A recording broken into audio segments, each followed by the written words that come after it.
My name is Krista, and by the time I hit 30, I had learned one thing about my family. Kindness only mattered when it made my sister look good. Her promotion party at my mother's house was just another stage for her. I showed up late in my work clothes, carrying 2 bags of takeout because I knew there was not much in my mother's fridge. As soon as I stepped into the kitchen, eyes dropped to the bags in my hands. My sister stood by the counter with a glass of wine, like she owned the room. She glanced at the food, then at me, and a sharp smile moved across her face. "You're less useful than a homeless person," she said. "At least they know they're pathetic." Laughter cracked through the room. My mother covered her mouth like she was embarrassed, but she did not tell my sister to stop. A fork clinked against a plate in the next room. Then even that small sound went quiet. Heat moved up my neck, but I did not defend myself. I did not remind them who brought over groceries when money was tight, or who had spent years quietly fixing their problems. I set the bags on the counter, said a calm, "You're welcome," and walked out without taking off my coat. 2 weeks later, the version of my sister from that celebration was gone, and the life she had been so proud to show off was coming apart. Before I tell you what she said next, and what happened after I walked out, tell me, what time is it for you right now? And where are you watching from? I am curious to see how far this story will travel. The next morning, the light coming through my blinds felt harsher than usual. I lay there for a while, shoes still by the door, coat still hanging where I had dropped it the night before. My phone sat on the nightstand, face down, vibrating every few minutes until the battery warning finally cut through the quiet of my apartment. When I turned it over, the screen was full of messages. My mother, Sandra, had sent a short line about how I should not take things so seriously. My father, Todd, had added a thumbs up to her text, as if that somehow counted as support. There was a group thread full of pictures from the celebration. My sister, Valerie, grinning beside a grocery store cake, one hand lifted in a mock toast to her new era. My niece, Cassidy, wedged into her side with a strained half smile that did not reach her eyes. I scrolled through them slowly. No one asked whether I made it home safely. No one mentioned the food I had carried in, or the fact that I had left without a plate. It was as if I had existed last night only as a prop. A pair of hands delivering dinner so Valerie could bask under better lighting. The more I looked at the photos, the more staged the entire evening felt, like she was pressing on a bruise just to see how deep it went. I tossed the phone onto the bed and went to make coffee. The kettle took forever to boil, or maybe my thoughts just moved too fast for it. Life did not pause because my family had reminded me where I stood. My rent was still due. My deadlines were still waiting, and the clients whose files sat in my bag still needed answers. I had built a world outside that house, one spreadsheet, one late-night email at a time, and it did not care whether my sister believed I was useful. By mid-morning, I was at my desk in the small office where I worked, a converted storefront tucked between a laundromat and a tax service. We helped people keep their housing when paperwork or payments threatened to push them out. It was not glamorous, and no one threw parties when we kept a roof over someone's head, but it mattered to me in a way my family never understood. Valerie liked titles and photos with ribbons. I liked seeing a mother sign a renewed lease without shaking. I tried to focus on the stack of files in front of me, yet my mind kept drifting back to the contrast between my job and my sister's new position. Her promotion had put her in charge of a program that touched the same neighborhoods I spent my days in. She had bragged for weeks about being the face of a community partnership, but she never asked how any of it worked on the ground. For her, it was another bullet point on a resume, another reason for our mother to brag in the church lobby. It would have been easier to tell myself that last night was just one more small humiliation in a long line of them, that Valerie's words were just noise. I tried to file the memory away with all the others, the scholarship dinner where she accepted an award, without mentioning that the essay had been edited on my laptop. The time our parents paid off her credit card debt and called it support, then lectured me about saving when I bought a secondhand car in cash. I could feel myself slipping back into that old role, the one where I swallowed everything and kept showing up anyway. A soft chime broke through my thoughts. A new email slid into my inbox, flagged as important. The sender's name was unfamiliar, but the subject line was not. It mentioned the same program Valerie now ran, and beneath that, the words documentation review and prior contracts. For a moment, I just stared at it, hand hovering over the trackpad, a thin current of unease starting at the base of my spine. I told myself it was probably nothing more than routine paperwork, just another request in a week full of them. Still, my hand did not move right away. The cursor blinked over the unopened message while the office hummed faintly around me, printers whirring and a distant dryer thumping through the shared wall. Outside, buses came and went on their regular routes, carrying people who would never know my name and would never see the way my shoulders tightened at one short subject line on a weekday morning. By Saturday afternoon, I had run out of excuses not to open that email. All morning, I circled it, clearing small tasks. The subject line stayed at the top of my inbox while I shuffled papers I already knew by heart. Each time my eyes passed over it, a slow pressure tightened behind them. Eventually, I closed my office door, sat down at my desk, and clicked.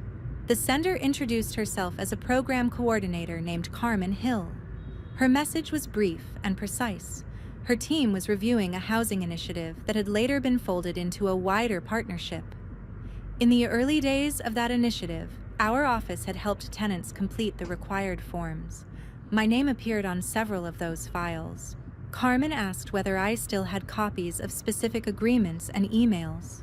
There were gaps in the records she had received and dates that did not match the signatures. The neutral wording carried its own warning. Reviews like this did not appear by accident. Someone had decided the details mattered enough to pull old paperwork out of storage.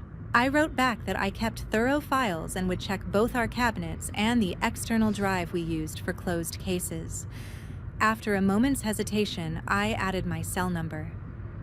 If she was working on a weekend, she probably did not want to wait days for a simple confirmation. When I hit send, the room felt smaller. The program she mentioned was the same one my sister Valerie had turned into a personal success story, the one she said she had rescued and streamlined. Carmen's email suggested that part of that polished narrative might look different under a harsher light. I went into the file room, a narrow space with metal cabinets and a humming overhead fixture. Boxes from 2 summers ago lined the bottom shelf. I dragged 2 of them to the floor and sat on the thin carpet, moving through folders until dust settled into the creases of my fingers. Names I recognized passed under my hands. Families who had brought in eviction notices and pay stubs, trying to understand forms written in a language that felt designed to keep them out. Each folder held a trail of decisions, emails printed out, notes in my handwriting, copies of agreements with the program logo stamped at the top. Near the bottom of the second box, I found the batch Carmen had listed. Intake forms stapled to agreements. Signatures in blue and black ink. Dates, case numbers, approval codes. On several pages, someone from the agency side had added comments in tighter script, urging faster processing so targets could be hit before the quarter closed. Back at my desk, I spread the stack across the surface. At first glance, everything looked ordinary. The tenants had been approved, payments had gone through. The more closely I read, the more small details caught my attention. A reference number that did not match our database. A packet missing a standard page. A note about a landlord receiving confirmation before a tenant had actually signed. It would have been easy to shrug and call it office noise. Programs tied to public funds, though, did not leave much room for sloppy once auditors started asking how and when decisions were made. My phone buzzed against the desk. An unfamiliar number lit up the screen. I almost let it ring out. Then I answered. Carmen's voice sounded like her email read, steady, measured, with a patience that did not quite hide the urgency underneath. She thanked me for responding and asked what our office had handled and what had arrived already filled out. As we spoke, I moved through the agreements while she described the gaps her team kept finding. Files mentioned in summaries that no one could locate. Payments that appeared in one ledger and not another. Adjustments made after the fact with no explanation in the notes. She never used dramatic words. The pattern was enough. By the time we ended the call, I had agreed to scan and send her everything tied to that first group of tenants. I set my phone down and looked at the papers across my desk. Whatever was happening around that partnership had started long before my sister's party, and sitting in that small office with old signatures spread out in front of me, I knew looking away would not keep me out of it. On Monday, the office felt different before I even unlocked the door. I turned the key, woke up the machines that had rested all the weekend, and sat at my desk with a knot forming behind my eyes. My inbox had grown since Saturday, but the message from Carmen sat near the top, flagged and waiting. She thanked me for the scans I had sent and said her team had gone through them line by line. There were more questions now, not fewer. A few minutes after I answered, she suggested a video call, so we would not have to trade careful emails every time a new inconsistency appeared. When her face came up on my screen, she looked exactly how she had sounded, organized and alert. Behind her was a plain wall and a corkboard of notes, the background of someone who rarely lost track of anything. She shared her screen and pulled up a spreadsheet that labeled each case by date, address, and funding source. Some rows were highlighted in pale yellow. Those were tied to our office. Others were marked in darker shades, indicating later phases of the program after it had been folded into a wider partnership. At first, it was just numbers. Then she overlaid another document, an internal summary praising a turnaround in efficiency after a new manager took over. The language matched phrases I had heard at my mother's house about cutting through red tape and hitting goals ahead of schedule. I did not have to see the name to know who that summary was talking about. Carmen zoomed in on a cluster of entries. The dates on our original agreements lined up with when tenants received help, but the internal reporting showed a different timeline. Some approvals appeared to have been counted twice, first under the pilot project, and then again under the larger partnership. In other cases, the support had gone to landlords with fewer checks than the guidelines required. She noted that sometimes people made mistakes when a program moved between departments. Data could be imported incorrectly. Fields might not match.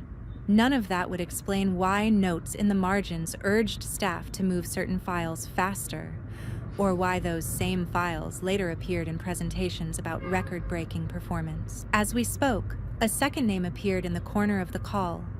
A project manager named Brett joined from a different office. He handled contracts for the partner organization that had supplied part of the funding, where Carmen's questions focused on process. His focused on outcomes. He wanted to understand why payments listed as tenant assistance had in some instances gone straight to property owners with histories of late repairs and complaints. I listened while they compared what my records showed with what their systems displayed.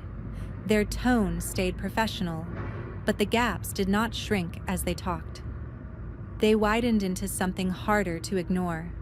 My role was simple: confirm what our office had done and when. We had received applications, checked documentation, and forwarded complete packets according to the written rules. We had not altered dates or reclassified anything. Once the approvals left our hands, they moved into an environment I could only see through the trail on Carmen's screen. At one point, Brett pulled up a slide deck from a public presentation the agency had given earlier that year. Photographs of families appeared next to tall bars on a chart with captions about doubling impact in under 12 months. In the corner, small print credited the leadership of a new director overseeing the partnership. I recognized Valerie's title even before I saw it fully. There was no accusation in the way Carmen and Brett walked through the material, yet the implication settled on its own. The success story my sister had wrapped herself in depended on numbers that did not withstand close attention. Behind every extra percentage point, there was a real person whose case might have been counted in ways they never agreed to. When the call ended, we agreed that I would assemble a complete packet of everything our office had ever touched for that program. Copies of emails, intake notes, signed pages, timestamps from our system. Carmen would cross-check them with what her team had and let me know if more discrepancies surfaced. After I closed the laptop, the office felt smaller. My desk was covered in stacks of paper that no longer felt like routine casework. I gathered the first stack into a neat pile and reached for an empty folder, knowing that whatever this turned into, my part would be to make sure the story in those forms could not be rewritten without the facts. 2 days later, a calendar alert appeared at the top of my screen just after lunch. The agency's internal review unit had scheduled a joint meeting about the housing partnership and marked my attendance as required. I closed our front office for the afternoon, turned the sign to "Back Soon," and updated the voicemail greeting. Turning away walk-ins never felt good, but the review had moved close enough to my work that pretending it was distant was no longer honest. I slid the folder of original agreements into my bag and took the bus into the center of the city. The building in the invitation was glass, steel, and badge readers. A guard checked my ID and printed a visitor sticker that curled at the edges. Upstairs, a receptionist from the review unit led me into a conference room with a long table and a screen at one end. Carmen sat near the middle with her notebook already open. A woman from the review unit had a folder of printed emails in front of her. Brett took a seat across from them with a slim stack of documents.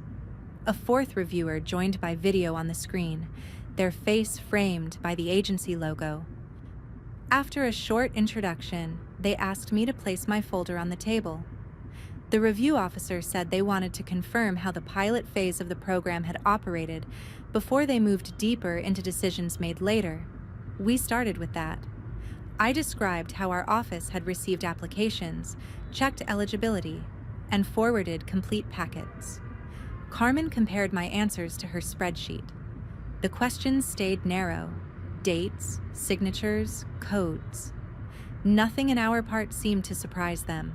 Once they were satisfied that our work matched the written guidelines, they shifted to the documents they had collected from the agency. Internal email threads appeared on the screen. Managers discussed realigning outcomes and maximizing impact by moving certain approvals under different funding categories. The language sounded strategic, but the pattern was simple enough. The same cases helped lift more than one set of numbers. Slides from a presentation to funders followed. Bars on a chart climbed beside captions about doubling reach in under a year. A separate slide carried a congratulatory message praising decisive leadership for turning a struggling pilot into a model partnership. In the corner, a title credited a new program director with the turnaround. It was the same title my sister, Valerie, had been celebrating at my mother's house. No one around the table spoke her name. They did not have to. The review officer walked through the sequence suggested by the documents. Reclassification notes, updated charts, talking points prepared for community meetings. Brett outlined what could happen to future funding if those polished results could not be traced back to solid records. Carmen highlighted entries where the public story diverged from the dates and amounts on actual approvals. My part of the conversation narrowed to a single task. They asked which figures on those charts could be tied directly to applications our office had processed under standard rules, without double counting or creative labels. I answered by pointing to case numbers and describing the steps attached to each one. On their laptops, the information lived in columns. In my mind, it still lived in the faces of tenants who had sat in our waiting area clutching folders and overdue notices. Near the end of the meeting, the review officer summarized what would happen next. Their unit would request additional correspondence from the period when the partnership expanded and new leadership took over. Staff who had held supervisory roles would be interviewed. Any approvals linked to questionable classifications would be pulled for closer examination. Carmen might contact me again if new gaps appeared when those records arrived. They slid a short statement across the table asking me to confirm that the documents I had provided matched what our office kept on file. I read it, signed at the bottom, and dated the page. No one asked me to explain why any of the choices on the screen had been made. They only wanted the paper trail to stand on its own. When we finished, they walked me back into a hallway lined with framed photos of ribbon cuttings and oversized checks. I peeled the visitor sticker from my shirt while I waited for the elevator. Outside, the noise of buses and traffic wrapped around me as I stood on the sidewalk with the folder under my arm, aware that the confident version of my sister shown on those slides now sat under the same fluorescent light that had just turned celebration into evidence. By the end of the second week, the review was no longer just a line in my inbox. It had started to press against my family without them knowing where the pressure came from. Valerie stopped posting photos from work. The stream of curated updates went quiet. My mother, Sandra, usually quick to forward every announcement, had nothing new to send. The group thread that had been full of exclamation points slid into weather comments and recycled jokes. I did not ask what was happening. I went to the office, answered calls, and kept my eyes on the files in front of me. Carmen checked in twice by email, asking for small clarifications on case numbers and filing notes. From my side of the screen, the review still looked like paperwork. It was my father, Todd, who finally broke the surface. One evening he called while I was standing at the stove, letting his name ring longer than usual. When I picked up, he talked about traffic before circling toward what he wanted. There had been some confusion at Valerie's job. People were reading too much into minor issues. He said the review team was slowing everything down and hinted that if I had any way to clear things up, I should. He did not know what documents I had given Carmen or how detailed her timeline had become. He only knew that the story he liked telling, his eldest daughter turning a struggling project into a showcase, no longer landed the same way when coworkers mentioned a review in the same breath. Later that night, a longer message from Sandra arrived. She wrote about stress and sleepless nights. She called Valerie fragile and devoted, mentioned the extra hours her favorite child claimed to work, and wrapped it all in one request. Do whatever I could to fix this before it ruins her. None of her words mentioned the tenants whose cases sat inside those charts. Midweek, Carmen sent a short update. Her unit had finished the first phase of their review. Several of the most celebrated statistics tied to the partnership would have to be corrected. Some contracts would not be renewed. There would be consequences for staff who had approved reclassifications without enough documentation. She did not list titles, only thanked me again for keeping complete records when our office had handled its part. News reached my family from a different direction. A local outlet ran a short piece about the agency adjusting earlier claims about a housing program. The article did not accuse anyone of criminal behavior. It did, however, note that reported outcomes had been overstated and that leadership changes were likely. A photo from a community event sat beside the text. In the background, at a podium, Valerie smiled at someone out of frame. That evening, Valerie called 3 times. I let the phone ring. The calls turned into a stream of messages.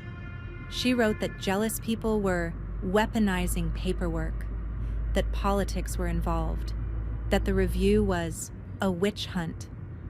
She accused me of feeding drama by cooperating.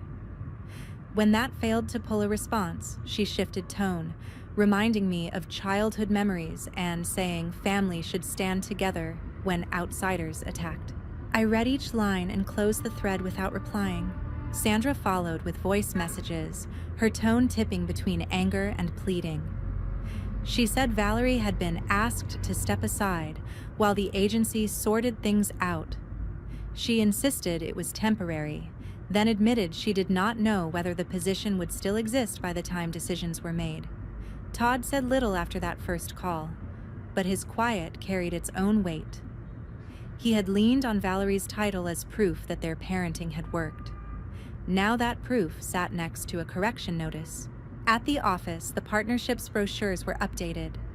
New materials dropped the bold claims about doubling reach and focused instead on eligibility and process. Carmen sent one last note to let me know that the tenants we had helped would keep their support regardless of how the agency rewrote its public story. In my apartment, the containers I had carried to the promotion party were washed and stacked in a cabinet, the only physical trace of that night. The insult in my mother's kitchen no longer felt like the main injury. It had become the moment when one version of my role in this family ended. For years, I had absorbed every slight and kept showing up anyway. Now, all I had done was tell the truth about old files, and the story my sister lived in had shifted without me lifting anything heavier than a folder.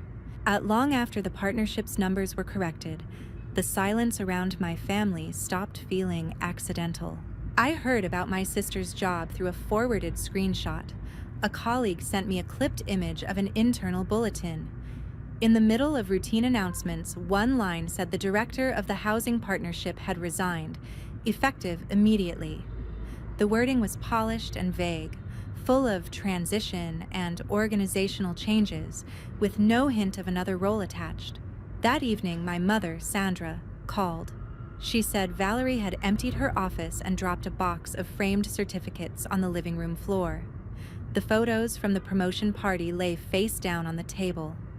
My mother blamed office politics, jealous coworkers, the review unit that cared more about forms than families. The story bent in every direction except toward the decisions that had led to that bulletin. I listened until her anger collapsed into long pauses. Then I told her I was sorry she was hurting and that I hoped Cassidy had somewhere calm to go when the house felt tight. I did not suggest a plan, or offer to talk to anyone, or float arguments she could use on Valerie's behalf. For once, I let the situation sit where it belonged. A few days later, Valerie sent an email instead of a message. She wrote that she had trusted staff who let her down, that everyone pushed the edges of the rules, that she was being singled out because she had become the face of the program. Between those explanations, she described walking into rooms where conversations stopped and watching friends step back, as if the safest place to be was suddenly far from her. Near the end, she turned toward me. She wrote that our parents were devastated, that Cassidy was confused, that I had always looked for flaws in whatever she did. She did not mention the sentence in my mother's kitchen. She did not mention the tenants whose cases had been counted twice. The closest she came to responsibility was a single line about misjudging how the numbers would look from the outside. I answered that night. My reply was brief. I told her that when the review unit asked what my office had done, I told the truth. I said their questions were not about our childhood, but about public funds, signatures, and people who could not afford to be turned into talking points. I added that, until she could discuss what happened without treating every fact as an attack, I would not keep acting as a buffer between her and the world she had shaped for herself. After I sent it, I set a filter so new messages from her would land in a folder I opened only when I chose. The only person I answered quickly after that was Cassidy. She started sending photos of school projects, a drawing of a dog, short videos of chalk pictures on the sidewalk outside my mother's house. In one image, she had drawn a small square house and written "safe" above the roof. When I asked where the idea came from, she said a teacher had told them good rules were like walls that kept people from being shoved out of the places they called home. On a mild Saturday, we met at a park halfway between my apartment and my mother's street. We walked the path along the fence while she talked about an art show her class was planning. She did not ask many direct questions about her mother. Children learn to read tension without names. Still, as we passed a bench facing the road, She tightened her grip on my hand and asked whether I still liked sharing food with people who needed it. I told her that I did, that one cruel comment in a crowded kitchen did not change the way I measure worth. Some lives are tracked in spreadsheets and meetings, but that does not make the person at a freeway exit less real, or the neighbor behind on rent less entitled to someone who reads the fine print carefully. I said there is nothing embarrassing about needing help. The only shame sits with people who build their confidence on pretending they never will. When I think about the promotion party now, the words themselves are not what stay with me. It is the ease of the laughter, the way a room full of adults accepted the idea that needing help made someone beneath them. My sister's fall did not come because I set out to ruin her. It came because the story she told about herself could not stand next to the records that already existed once someone finally insisted on lining them up. I have not gone back to my mother's house since the review ended. I take some of Sandra's calls when I have the energy, mostly to hear how Cassidy is doing and whether she still draws houses with thick lines around the edges. I no longer sit at tables where my value is measured by how quietly I absorb whatever someone else needs to unload. Distance has not healed anything between us, but it has made the boundaries real. I can care about them without agreeing to step back into the role they chose for me. If there is a lesson in all of this, it is not that every hateful sentence gets answered or that truth always lands where people can see it. It is that quiet choices, keeping accurate records, refusing to dress numbers up to flatter someone's ego, walking away from jokes that cut through people who are not in the room, matter more than they seem to in the moment. Integrity does not guarantee comfort or applause. It does, however, give you something solid to stand on when someone tries to convince you that you are worth less than the person they feel safe mocking. Thank you for staying with my story to the end. If any part of it made you think about the lines you draw with your own family or the quiet ways you look out for other people, I would be glad to hear it. And if you simply listened in silence, that counts too.